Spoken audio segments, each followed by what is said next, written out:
You mentioned open banking because it's one of the things that I wanted to ask you about. Um, it aims to establish a standards-based data exchange between banks and fintechs. Tell me what open banking means. What is it, and how is it bringing innovation to that industry? You mentioned already some of the benefits there. Yeah.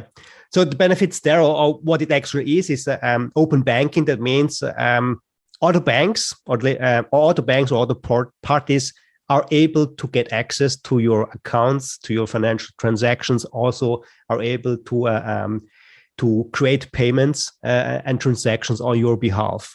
And with open banking, if you have multiple relationships to several banks, you are really able to aggregate all this kind of information, then really choose where do you pay to whom, via which bank service, and so on. So it enables really kind of opens up the banks, your bank information, your financial information to others to really provide you better services.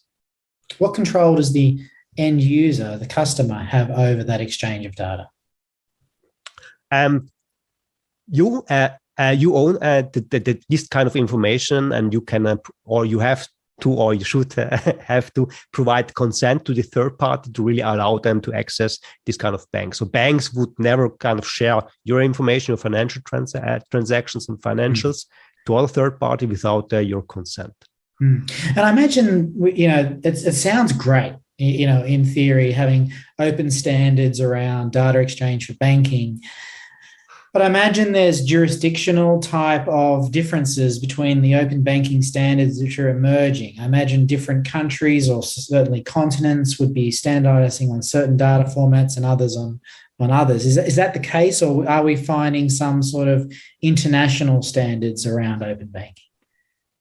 We are not yet there for an international standard. So whole Europe, there's a PSD2. So this is a standard by the regulator that defines, okay, what you have to provide as a bank, as API. But it's also quite not really specific. It's maybe just, okay, here are the cores. So I should have access to accounts and payments.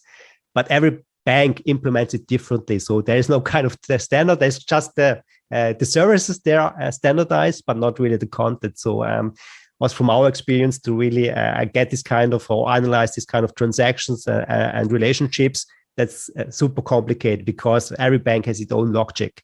Then there's Switzerland. They have their own standard that is pushed and driven by the industry. And we are 2-3 years behind Europe. So there's no an established standard. We are still fighting for one to become one. One seems to arise as a standard that we are also choosing. But yeah, that's kind of the state of open banking. Yeah, I mean, it can be enormous value. Improving in spaces with shocking comparisons between insurance or car loans or let's talk about your conference. Was the conference